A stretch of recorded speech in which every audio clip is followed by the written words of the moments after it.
High, welcome back to my channel. আমি আবার চলে এসেছি আমার J&M চ্যানেলে নতুন একটা কুকিং কন্টেন্ট নিয়ে। তো চলো আজকে বানাবো আমি তাল দিয়ে একটা ফাটাফাটি রেসিপি। আজকে বানাবো তালের পাটিসাপটা।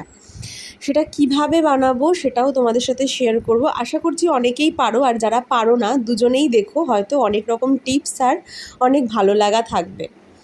তো আমার ভীষণ একটা ফেভারিট ডিশ একটা, আমি তালের সমস্ত কিছুই খেতে পছন্দ করি। তো এটা আমি কিভাবে বানালাম সেটা আমি শেয়ার করব। আর যারা যারা এখনও অবধি আমার সাথে বন্ধুত্ব করনি তারা কিন্তু চ্যানেলটা সাবস্ক্রাইব করতে আর এই ভিডিওটা একদম এন্ড অবধি দেখতে একদম ভুলবে না।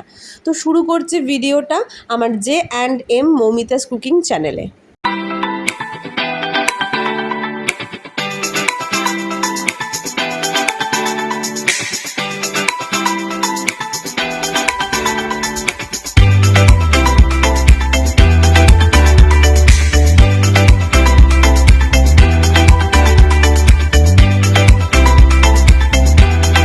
বানাবো তালের পাটিসাপটা, তার জন্য অবভিয়াসলি তাল চাই। আমি এখানে কালো মিশমিশি একটা হায়রা তাল নিয়ে নিয়েছিলাম, ভীষণই ভালো ছিল তালটা। তো এই তালটার আমি পুরো ওপরের যে পিলটা হয় মানে খোসাটা, ওটা ভালো করে ছাড়িয়ে নেব। সেটা অবশ্যই দরকার ছাড়ানো। এটা ছাড়িয়ে নিয়ে ভেতরের যে আটিগুলো আছে সেগুলো বার করে নেব। এই আটিগুলো থেকে 3টে আটি আলাদা করে নেব। তালে সাধারণত 3টে আটি হয়। এই তালের আটি ছাড়ানো এইটার সমস্ত ভিডিওটা একদম ডিটেলসে তোমরা তালের বড়া রেসিপির মধ্যে পেয়ে যাবে। এরপর আমি একটা ঝুড়ির মধ্যে একটুখানি এই যে আটিটা দেখছো ওটাকে আস্তে আস্তে হালকা হাতে আমি ঘষবো। ঘষতে ঘষতে আমি এটার যে নিচের যে পিউরিটা হয় সেটা আমি বার করে নেবো। দেখাচ্ছি কেমন বেরিয়েছে পিউরিটা আমার। ঝুড়ির নিচটা একটুখানি তোমাদেরকে দেখিয়ে দেব যে মানে এটার যে অ্যাকচুয়ালি পিউরিটা হয় সেটা কেমন হয়েছে। তো দেখতেই পাচ্ছ পিউরিটা কেমন হয়েছে। আমার মোটামুটি 1 বাটি মতো পিউরি বেরিয়েছে। নারকেল নিয়ে নিয়েছি, অবশ্যই দরকারি একটা জিনিস। তোমরা গ্যাস অম্বলের প্রবলেম থাকলে নারকেলটা স্কিপ করতে পারো, বাট নারকেল দিয়ে খেতে বেশি ভালো লাগে। 2 কাপ চিনি, 1 কাপ মতো সুজি আমি একটুখানি জল দিয়ে ভিজিয়ে রাখবো। সুজিটা ফুলে আসার পর দেখো কেমন হলো, এরকম টাইপের হয়ে যাবে। এবার আমি ভেতরে যে স্টাফটা মানে পুরটা বানিয়ে নিচ্ছি।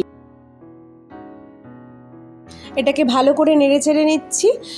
একটুখানি নেড়ে নিতে হবে ভালোভাবে, যাতে নারকেলের কাঁচা ব্যাপারটা চলে যায়। তারপর আমি এর মধ্যে তালটা, যে পিউরিটা আমি রেখেছিলাম বানিয়ে, সেটা আমি ট্রান্সফার করে নেব। তালে পিউরিটা দিয়ে এটাকেও ভালো করে নারকেল কোড়ার সাথে মিশিয়ে নিচ্ছি, নেড়ে চেড়ে মিশিয়ে নিচ্ছি। তারপরে চিনি দিচ্ছি আমি এর মধ্যে। আমি চিনি দিলাম এখানে 2 টেবিল স্পুন মতো। তারপরে সেটাকেও আমি ভালো করে নেড়ে চেড়ে মিশিয়ে নিলাম। দেন আমি এর মধ্যে একটুখানি কালাকাঁদ মানে ক্ষীর ইউজ করেছিলাম। তোমরা পারলে এখানে খোয়া ক্ষীর, যে কোনো সন্দেশ ইউজ করতে পারো, আর না হলে দুধ দিতে পারো। দিয়ে আমি এটা একটা পুর বানিয়ে নিলাম। ভালো করে গ্যাসের ফ্লেমটা হাই করেছি, করে আমি একটু শুকনো শুকনো করে বানিয়েছি যাতে পুরটা দিতে আমার সুবিধা হয়। আর এই যে তালের ক্ষীরটা সেটা নাড়তে থাকতে হবে যাতে ভেতরে পোড়া না লেগে যায়। একটা বোলের মধ্যে দুধ নিয়ে নিচ্ছি। আমি এর মধ্যে 500 গ্রাম মতো দুধ নিয়েছিলাম। তার মধ্যে আমি প্রথমে দিলাম হচ্ছে 1/2 কাপ মতো ময়দা। তারপরে দিচ্ছি আমি এর মধ্যে 2 কাপ মতো চালের গুঁড়ো দিয়ে ভালো করে নেড়ে চেড়ে নিচ্ছি। ঠিক আছে, প্রথমে ময়দাটা ভালো করে মিশিয়ে নিলাম, তারপরে আমি চালের গুঁড়োটা মিশিয়ে নিচ্ছি। দিয়ে খুব ভালো করে আমি চালের গুঁড়োটাও দুধের সাথে মিশিয়ে নিচ্ছি। এরপর আমি যে সুজি আর তোমার চিনির যে একটা সংমিশ্রণ বানিয়ে রেখেছিলাম, জলের মধ্যে ভিজিয়ে রেখেছিলাম, সেটাও আমি এর মধ্যে অ্যাপ্লাই করব। সেটাও আমি এর মধ্যে দিয়ে দিলাম, দিয়ে একসাথে করে মিশিয়ে নিচ্ছি। এটা দিলে কিন্তু পাটিসাপটার স্বাদ অনেক বেশি বেড়ে যায় আর খেতে অনেক বেশি ভালো লাগে। অনেকের পাটিসাপটা আমি দেখেছি শক্ত হয়, সেরকম টেস্টি হয় না, কিন্তু তোমরা যদি সুজি আর চিনিটা এইভাবে দিয়ে থাকো তাহলে পাটিসাপটা নরম আর খুব ভালো হয় খেতে। এরপর আমি যে তালের পিউরিটি আছে সেটাও আমি প্রায় 2 হাতা মানে এখানে 4 টেবিল স্পুন বা 1/2 কাপ মতো আমি এখানে ট্রান্সফার করলাম। ভালো করে মিশিয়ে নিলাম। আমার পিউরিটা একদম রেডি হয়ে গেছে। যে পাতলা ব্যাপারটা রয়েছে তার জন্য একটুখানি বসতে দিতে হবে, মানে একটুখানি রেখে দিলেই চালের গুঁড়োটা যখন দুধের মধ্যে একটু ভিজে আসবে তখন এই রকম থিকনেস, যেটা আমি তোমাদেরকে দেখাচ্ছি ঠিক এই থিকনেসটা আসবে। একটা ছোট্ট বাটির মধ্যে তেল আর একটু জল মিশিয়ে ভালো করে ব্রাশের দ্বারায় এটাকে ঘুরিয়ে মিশিয়ে নিলাম। এবার ফ্রাই প্যানের মধ্যে ভালো করে আমি এই তেল জলের মিশ্রণটা আমি ব্রাশ করে দিচ্ছি। এটা ব্রাশ হয়ে গেলেই এইবার আমি পাটিসাপটাগুলো একে একে করতে থাকবো। মনে রাখতে হবে গ্যাসের ফ্লেম যেন অত্যন্ত হাই না হয়ে যায়, মানে গ্যাসের যে ফ্লেমটা সেটা হাই করবে না, আর কড়াই যেন অত্যাধিক যেন গরম না থাকে, মোটামুটি মিডিয়াম মতো হলেই হবে। এরপরে আমি এর মধ্যে পুরটাও দিয়ে দিলাম। প্রথমে এক হাতা দিয়ে গোল করে ঘুরিয়ে নিয়ে পুরটাও দিয়ে দিচ্ছি। যেই একটুখানি হয়ে আসবে অমনি আমি এটাকে আলতো হাতে উঠিয়ে দেব। ঠিক যেরকম দেখাচ্ছি ঠিক সেরকমই হবে। দেখতেই পাচ্ছ কি সুন্দরভাবে হচ্ছে ব্যাপারটা। তো এইভাবেই কিন্তু একে একে হয়ে যাবে। তোমরা ননস্টিকে ট্রাই করবে, তাহলে পাটিসাপটা কিন্তু হতে খুব একটা টাইমও লাগবে না, ঝটপট হয়ে যাবে।